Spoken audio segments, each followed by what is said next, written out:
The Zephyrian War fleet emerged from hyperspace at 0600 hours, their crystalline vessels gleaming like predatory teeth against Earth's dawn sky. Admiral Kexathera watched the blue marble rotate beneath her flagship, completely unaware of the 50,000 warships now surrounding it. "Pathetic," she hissed through her translator, her four eyes scanning the primitive orbital installations. No shields, no energy barriers. These mammals still use chemical propulsion. The Zephyrians had conquered 847 worlds across the galaxy. Each species had fallen within days, some within hours. The pattern was always the same: overwhelming force, swift capitulation, and integration into the Empire. Earth would be no different. "Begin the demonstration," Kexathera commanded. A single pulse beam lanced down from orbit, vaporizing what the humans called the International Space Station. The message was clear: surrender or face annihilation. They expected panic. They expected immediate communication attempts from the planet's leadership. Instead, something unexpected happened. Nothing. For 17 minutes, Earth remained silent. No distress signals, no surrender broadcasts, not even acknowledgement that an alien fleet had just announced its presence by destroying their orbital habitat.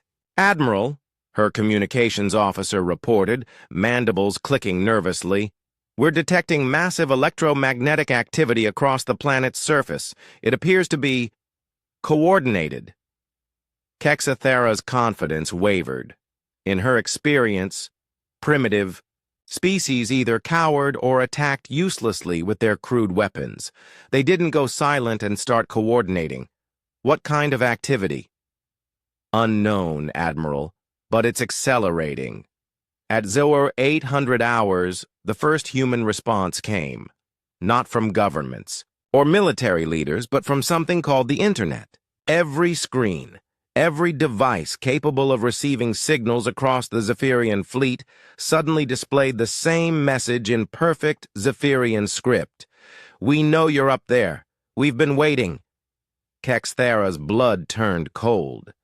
How could they possibly know Zephyrian language? How could they penetrate military-grade communication systems from a primitive planet? "Admiral!" The sensor operator's voice cracked with fear. "Energy readings from the planet are spiking exponentially. These aren't the readings of a pre-industrial civilization." On the main display, Earth's surface began to change. What had appeared to be cities and infrastructure started revealing their true nature. Massive geometric patterns emerged as camouflage fields deactivated. Weapons platforms the size of mountains rose from what had seemed like natural terrain. "Impossible," Kexathera whispered. "Admiral, we're receiving another transmission." A human face appeared on the screen, unremarkable by Zephyrian standards, with only 2 eyes and pale skin. But something in its expression made every warrior on the bridge step back.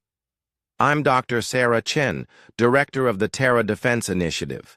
We've been monitoring galactic communications for decades, studying your conquest patterns, learning your tactics.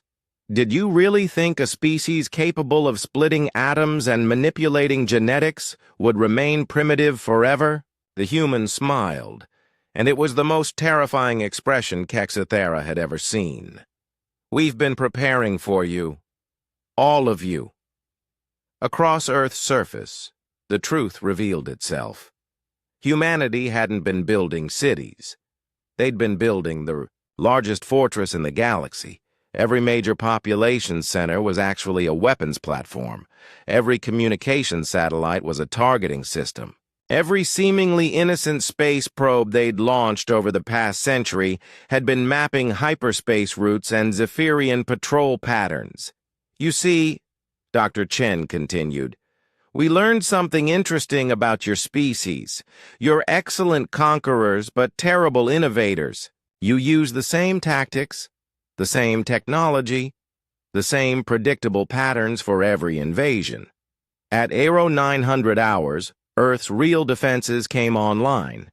Energy weapons that made Zephyrian technology look primitive began tracking targets across the fleet. The humans hadn't just reverse-engineered alien technology, they'd improved it. "We studied every world you conquered," Dr. Chen explained as the first human warships decloaked around the Zephyrian fleet. "We interviewed every survivor. We learned from every defeat. And then we prepared." Kexathera realized with growing horror that they'd walked into a trap decades in the making. Humanity hadn't been developing slowly. They'd been hiding their true capabilities, letting the galaxy believe they were harmless while they prepared for this exact moment. "Admiral, they're jamming our hyperspace drives.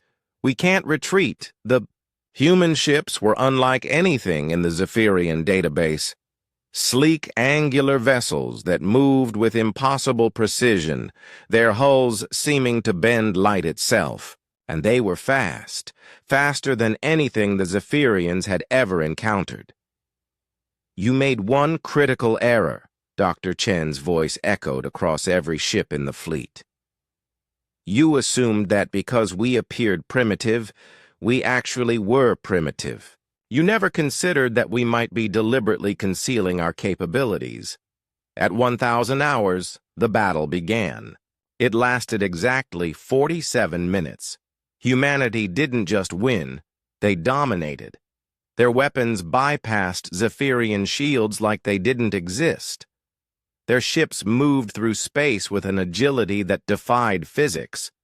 Most terrifying of all, they fought with a coordinated precision that spoke of not just superior technology, but superior tactical thinking.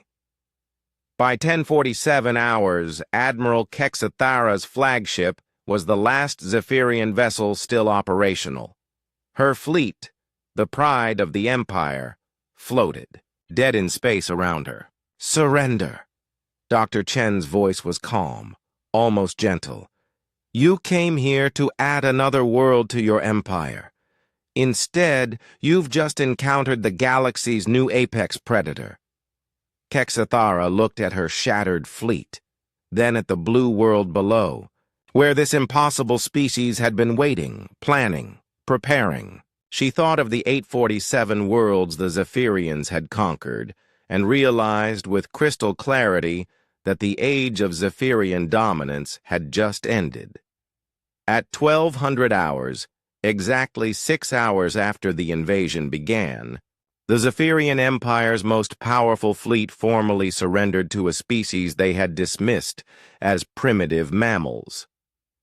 As the human ships began broadcasting their victory across the galaxy, one message became clear to every civilization listening. Earth had arrived on the galactic stage, and everything was about to change. The humans had been waiting in the shadows, learning, growing, preparing.